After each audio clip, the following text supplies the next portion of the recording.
Hola a todos, luego de haber visto los conceptos generales asociados al trauma y a la cinemática, vamos a estar abordando lo que es el traumatismo torácico y la tipología y las lesiones más frecuentes y el manejo que podemos realizar en situaciones de urgencias y emergencias.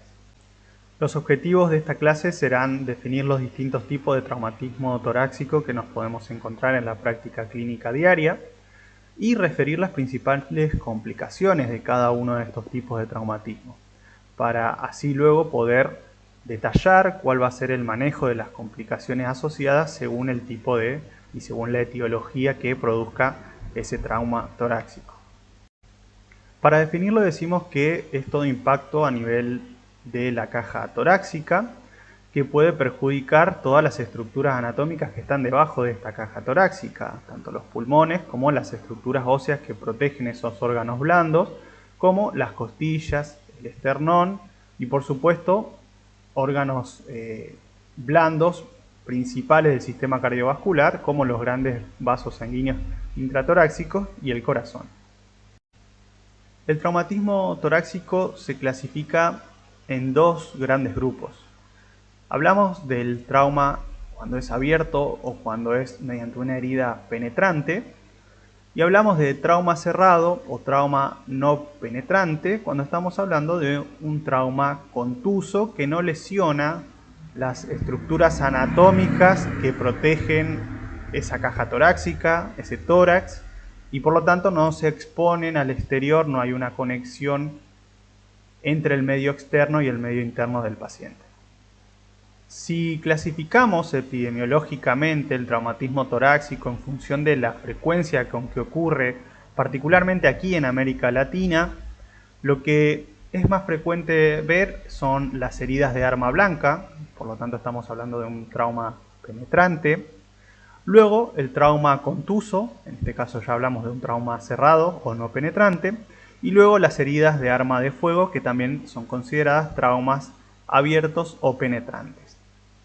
No obstante, si vemos aquí la tabla que tenemos a la izquierda, tenemos también otras causas frecuentes que pueden producir en el caso del trauma abierto, como puede ser la lesión traqueal o bronquial directa, las contusiones pulmonares, el hemotórax, el neumotórax abierto, la rotura diafragmática y el enfisema subcutáneo.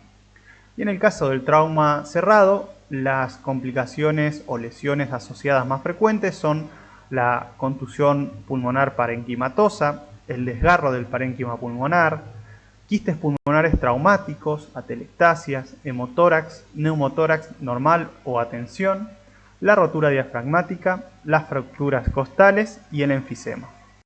Vamos a ver en este caso las lesiones asociadas con frecuencia al trauma torácico, ya sea un trauma contuso, un trauma cerrado, como un trauma penetrante o abierto.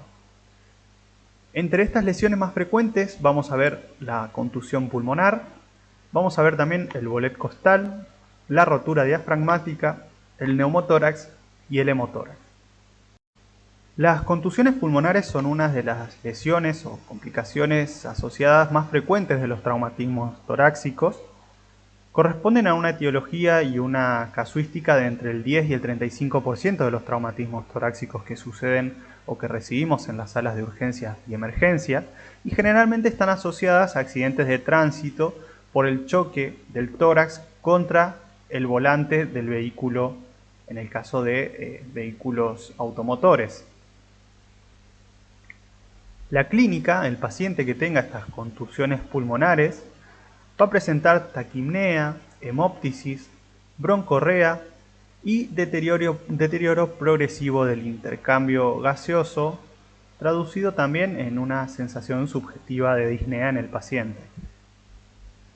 A la radiografía de tórax vamos a encontrar infiltrado parenquimatoso sin distribución anatómica que aparece entre 4 y 6 horas posterior al traumatismo. Si este trauma es muy difuso, por lo tanto no se pueden localizar adecuadamente estos infiltrados parenquimatosos, debe realizarse una tomografía axial computada para poder identificar la presencia o ausencia de estas contusiones. Aquí en estas imágenes podemos ver donde encontramos una radiografía donde podrían llegar a localizarse algunas pequeñas contusiones, algunos pequeños infiltrados, pero que si uno no tiene el ojo lo suficientemente agudizado es muy difícil poder identificarlas. Para ello, la tomografía, que además se realiza con frecuencia en pacientes con politraumatismos, nos va a servir para poder identificar estos infiltrados, donde fíjense aquí sí se visualizan fácilmente en la tomografía estos nódulos contusos difusos que nos están hablando de una contusión, ¿sí?, con infiltrado parenquimatoso que no se asocia a un bloque o una lesión focal, sino que está distribuida en varios puntos del parenquima pulmonar, y esto está asociado a las lesiones traumáticas de la microvasculatura debido a la cinemática del trauma. Tengamos en cuenta que el tratamiento para estos pacientes será el soporte ventilatorio cuando sea necesario y la gasometría arterial así lo indique, y también para pacientes con infiltrados elevados y con un deterioro gaseoso marcado puede ser necesaria la restricción de fluidos. Pero recordemos que hablamos particularmente de pacientes críticos, ¿sí?, donde ya la falla respiratoria suele ser tardía, generalmente entre las 8 y las 24 horas posteriores al traumatismo. Otra de las complicaciones frecuentes del traumatismo torácico es lo que conocemos como tórax volante o tórax inestable, o también conocido como bolet costal. Esta alteración es la presencia de 3 o más fracturas costales adyacentes en al menos 2 porciones de un mismo hemitórax. Es decir, tienen que fracturarse 3 o más costillas, tienen que ser continuas esas costillas y tienen que estar en al menos 2 porciones de un mismo lado, de un mismo hemitórax. Como podemos ver aquí en esta imagen que tenemos en la parte inferior derecha, donde aquí se visualizan a la radiografía las lesiones continuas en cada uno de los segmentos costales que hacen que este tórax no pueda expandirse en forma estable, no se pueda traducir el impulso muscular generado para lograr distender y contraer este tórax, y por lo tanto esto va a alterar la función respiratoria de este paciente.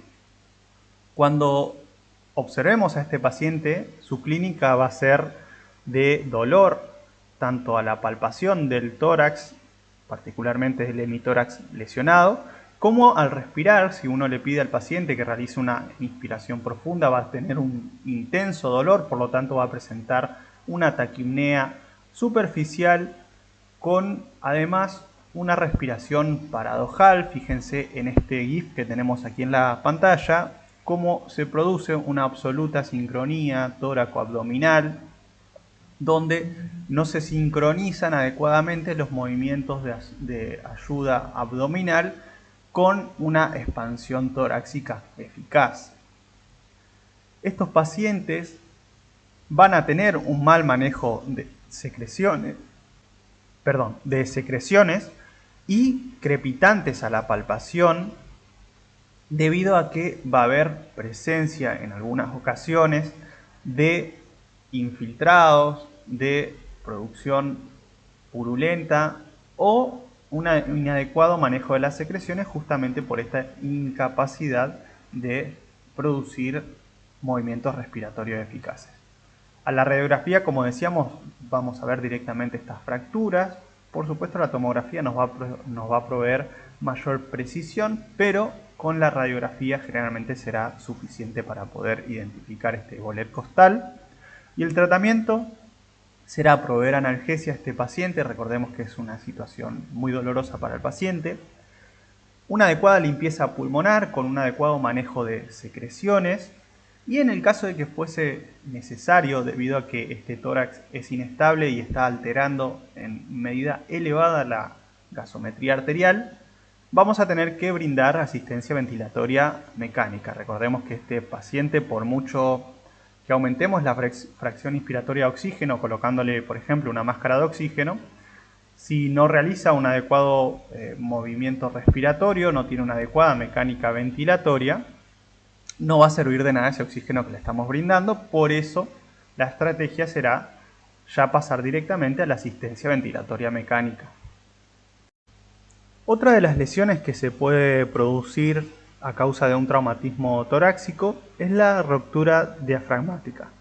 Esta ruptura del diafragma es una lesión mucho menos frecuente que las que hemos visto previamente y está causada debido a una ruptura de las fibras musculares del músculo diafragma, que recordemos que es esta cúpula que tenemos entre el tórax y el abdomen y que de alguna forma separa lo que es la estructura anatómica abdominal de las estructuras anatómicas torácicas. Y por supuesto es uno de los principales músculos encargados de la respiración. Esta ruptura de las fibras musculares diafragmáticas, esta penetración del diafragma, produce que el paciente no pueda realizar un adecuado impulso respiratorio, no pueda generar presión negativa dentro de la cavidad torácica y por lo tanto produce una alteración importante en la ventilación.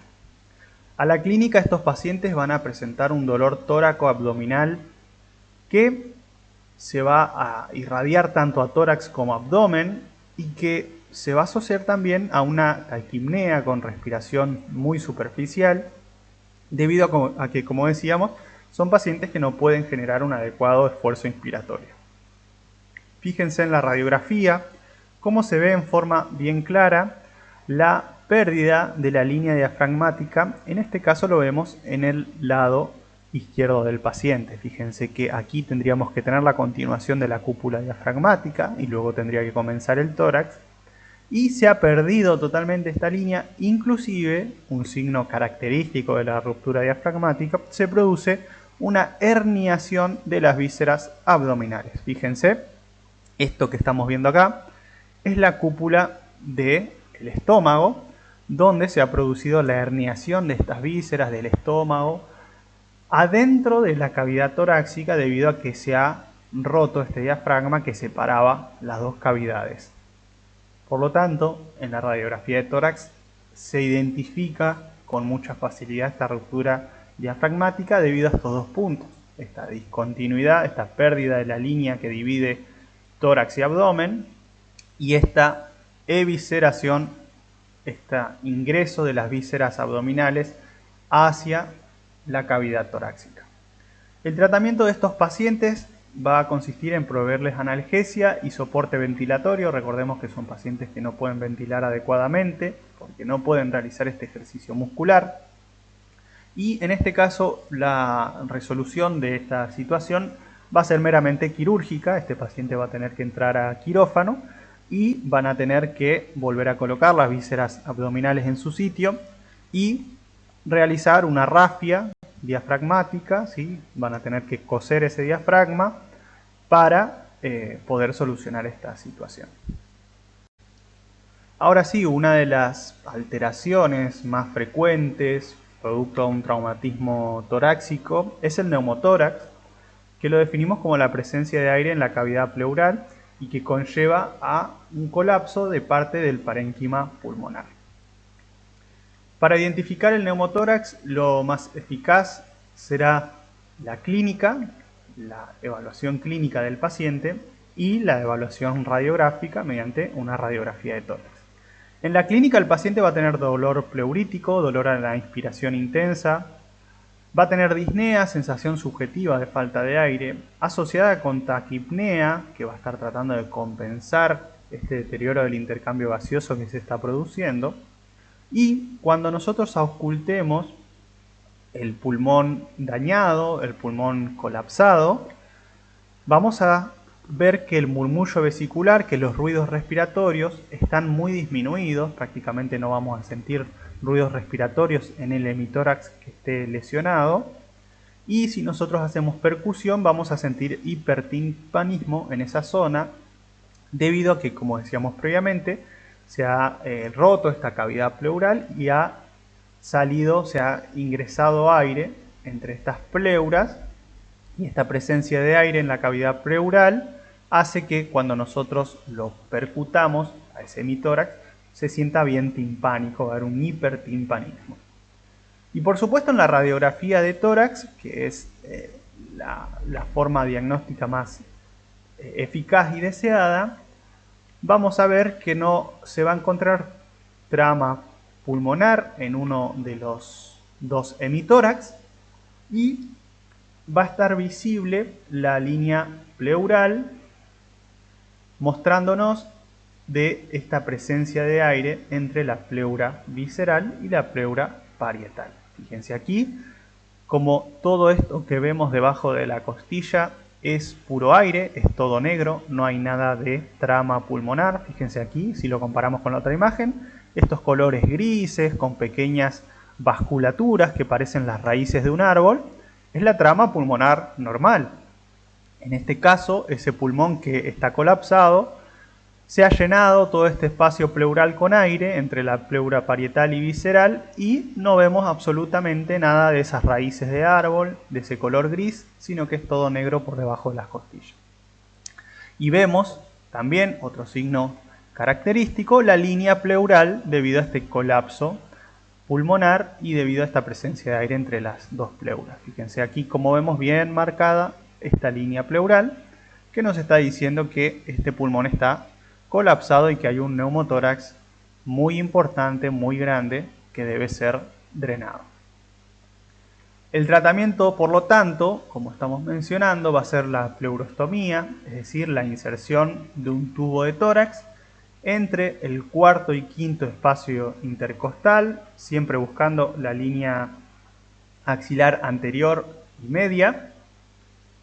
Y esta pequeña incisión para la colocación del tubo de tórax que la realiza el médico, debe tenerse en cuenta que para asistir al médico debemos tener siempre preparado de antemano todos los elementos necesarios y si este tubo de tórax va a quedar colocado, que generalmente es lo ideal para drenar adecuadamente este neumotórax, va a tener que tener colocado un reservorio con un sello de agua para asegurar que se mantiene la presión negativa intratorácica y por supuesto que no ingrese aire a ese tórax porque si no, no estaríamos pudiendo solucionar este problema, sino que estaríamos ingresando más aire dentro de ese tórax. Por lo tanto, para eso se usa el sello de agua en los drenajes de tórax.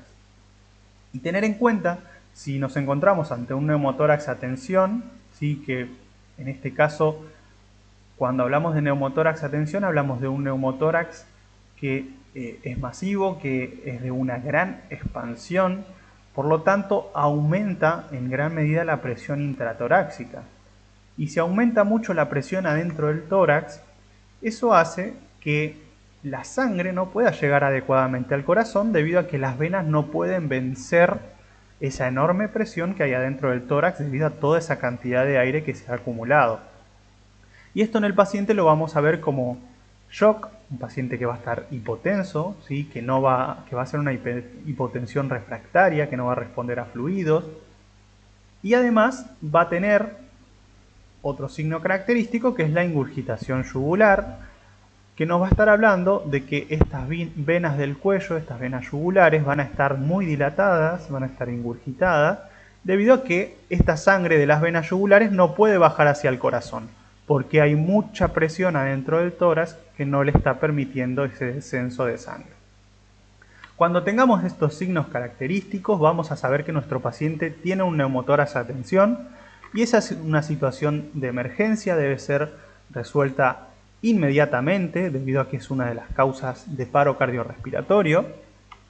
Por lo tanto hay que hacer una descompresión inmediata, se le coloca un Avocat número 14, ¿sí? que tenga un buen grosor, entre el segundo y tercer espacio intercostal en la línea media clavicular, ¿sí? buscamos entre segundo y tercer espacio intercostal y punzamos aquí con un Avocat, retiramos el mandril para drenar todo ese aire que se ha acumulado y descomprimir rápidamente a este paciente para mejorar la hemodinamia. ¿Y qué sucede si nos encontramos un neumotórax abierto? Es decir, que producto de un traumatismo penetrante, un traumatismo abierto, se conecta la cavidad torácica con el exterior por este defecto en la continuidad de la pared torácica y por ende comienza a ingresar un volumen de aire desde el exterior produciendo este neumotórax, este ingreso de aire a la cavidad pleural. El tratamiento en este caso va a ser el vendaje oclusivo de 3 puntos, donde utilizaremos la fijación en 3 puntos, un punto superior y a los laterales, y siempre el punto inferior lo vamos a dejar abierto, debido a que esto va a ser un efecto ventosa, va a ser un efecto de que cuando el paciente inspire y se comienza a generar presión negativa, este plástico, que generalmente se utiliza algún film estéril, se va a adherir a la piel del paciente evitando el ingreso de aire y manteniendo así la presión negativa. Y cuando el paciente expire, es decir, que se produzca la salida de aire, como este vendaje va a estar abierto aquí abajo, en uno de estos 3 puntos, va a permitir la salida de aire por aquí. Para esto sirve este tratamiento inicial, por así decirlo, del neumotórax abierto. Por supuesto, la resolución definitiva va a ser realizar una pleurostomía, colocar un tubo de tórax, drenar adecuadamente este neumotórax y quizás sea necesario, y eso lo va a tener que evaluar un cirujano torácico, realizar algún tipo de sutura para solucionar esta lesión penetrante. Y otra de las lesiones más frecuentes asociadas a los traumatismos torácicos es el hemotórax, que generalmente está asociado a pequeñas lesiones y fracturas costales que a su vez dañan los pequeños vasos sanguíneos del parénquima pulmonar. La clínica en estos pacientes va a ser muy similar a la del neumotórax, pero en este caso va a haber matidez a la percusión, puede haber un poco de hemóptisis, y cuando realizamos una radiografía de tórax vamos a encontrar una presencia de opacidad que siempre va a estar desplazada hacia las bases. Recordemos que el líquido por gravedad siempre tiende a irse a las bases, irse hacia abajo. En este caso tenemos un pulmón sano aquí y aquí tenemos un pulmón con hemotórax, donde fíjense todo esto que vemos aquí de color más blanquecino es todo presencia de líquido hasta que no sepamos qué tipo de líquido es. Recordemos que puede ser agua, que puede ser pus o que puede ser sangre. En este caso, como la etiología es traumática, este paciente presentó un traumatismo de tórax, ya sabemos que lo más probable es que sea sangre debido a este traumatismo torácico.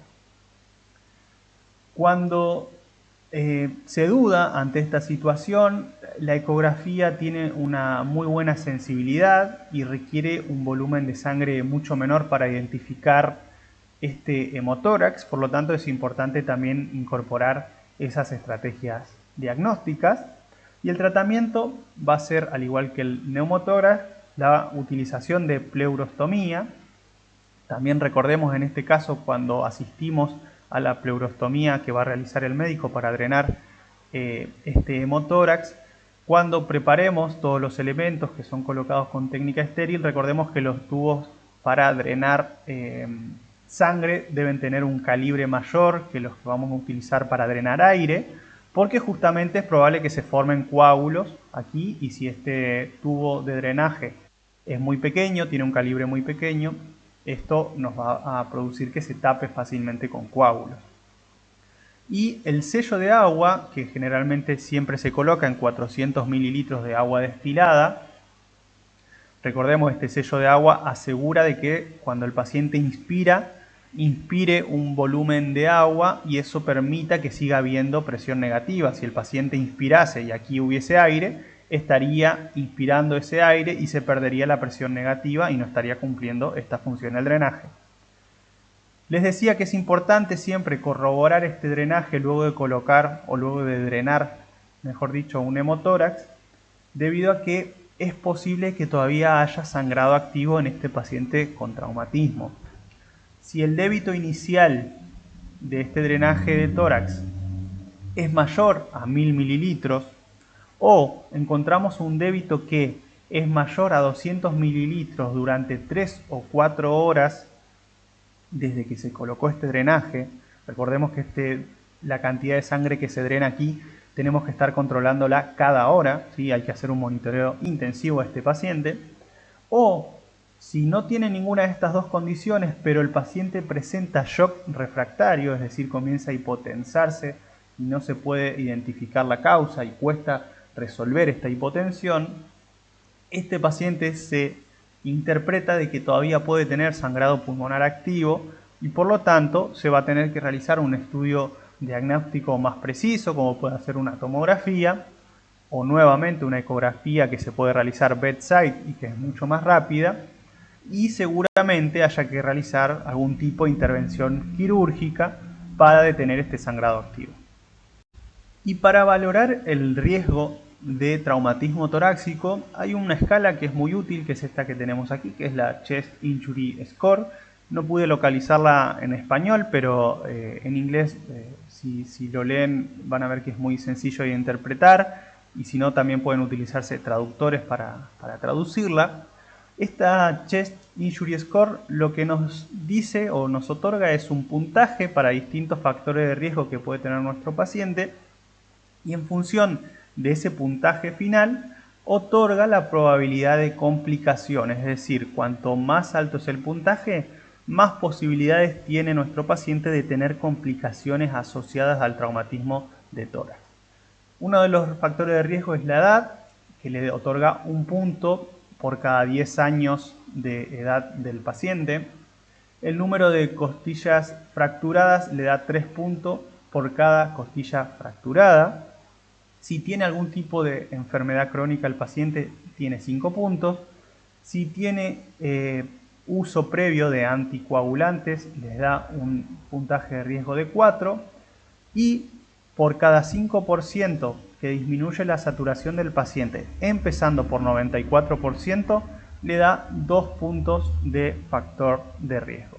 Sumamos todos los puntajes que tenga nuestro paciente y en función, que tenemos aquí esta tablita, en función del puntaje final, es el porcentaje de probabilidades de complicaciones. Si el paciente tiene un puntaje de 0 a 10, solamente tiene un 13% de posibilidad de tener complicaciones, pero fíjense, si el paciente tiene un puntaje igual o mayor a 31, tiene un 88% de probabilidades de tener alguna complicación asociada a este traumatismo en el cráneo. Y estos autores mencionan que estas complicaciones son aumento de la tasa de mortalidad intrahospitalaria, aumento de la morbilidad, incluyendo todos los tipos de complicaciones pulmonares asociadas, como pueden ser infecciones del parénquima pulmonar y de las estructuras cutáneas torácicas, hemotórax, neumotórax, derrame pleural o empiema, el ingreso a unidad de terapia intensiva en pacientes que no estaban inicialmente tan críticos y, por supuesto, el prolongamiento del tiempo de estadía hospitalaria en 7 o más días. Esta es una interesante herramienta para tener en una guardia de urgencias donde de pronto se reciban muchos pacientes con politraumatismo y podamos evaluar un paciente con traumatismo torácico para poder determinar el riesgo que tiene ese paciente. Y ya para ir finalizando, vamos a repasar un poco el manejo general de los pacientes con traumatismo torácico. Recordemos que siempre la valoración inicial tiene que seguir este XABCDE. La X recordemos que la incorporamos porque estamos ante un paciente con traumatismo, por lo tanto puede haber una hemorragia exsanguinante. Luego controlamos vía aérea, ventilación, circulación, déficit neurológico y la exposición. En estos pacientes va a ser vital que hagamos una buena valoración de la ventilación y la oxigenación. Recordemos que hay muchas alteraciones que se asocian a la ventilación, pero no a la oxigenación. Si nosotros tenemos un bolet costal, ¿sí? un tórax inestable, la oxigenación, el pulmón en sí va a estar relativamente bien. El problema aquí va a ser que no vamos a tener una adecuada ventilación porque los músculos respiratorios no van a poder trabajar porque ese tórax es totalmente inestable. Por lo tanto, siempre determinar a dónde está el problema. El problema está en la ventilación, el problema está en el pulmón, está en la oxigenación, el problema son ambos y en función de identificarlo, poder realizar el tratamiento oportuno. Aquí van a ser vitales las imágenes diagnósticas. Recordemos que si están disponibles, utilizar la ecografía nos proporciona una gran sensibilidad y especificidad a la hora de poder identificar estas alteraciones y además se utiliza al costado de la cama del paciente y en forma inmediata, por lo tanto no tenemos que trasladar al paciente hasta otros sitios. Recordemos, si tenemos alteraciones en ventilación, pensamos en asistencia ventilatoria, y si tenemos alteraciones en la oxigenación, pensamos en oxigenoterapia. Por supuesto, esto no siempre es tan lineal, pero bueno, son algunas estrategias como para pensar. En el caso de neumotórax y hemotórax o derrames pleurales, otras alteraciones que puedan aparecer con presencia de líquido en parénquima pulmonar, hay que drenarlo precozmente. Y en el caso de que tengamos pacientes con conductas quirúrgicas, y ya estamos pensando en traumatismos penetrantes, tratar de que no perdamos tiempo y que no se retrase esta conducta quirúrgica. Si encontramos un paciente que tiene un hemotórax activo con un sangrado que está activo, con más de 200 mililitros de pérdida de sangre por hora, ese paciente tiene que ir a quirófano y se tiene que resolver quirúrgicamente esa alteración. Así que siempre recordemos realizar una buena valoración inicial, utilizar las herramientas que están a nuestro alcance y pensar en las conductas en función de las alteraciones que localicemos. Nuevamente, gracias por su atención en una clase más. Nos estaremos escuchando en próximas clases.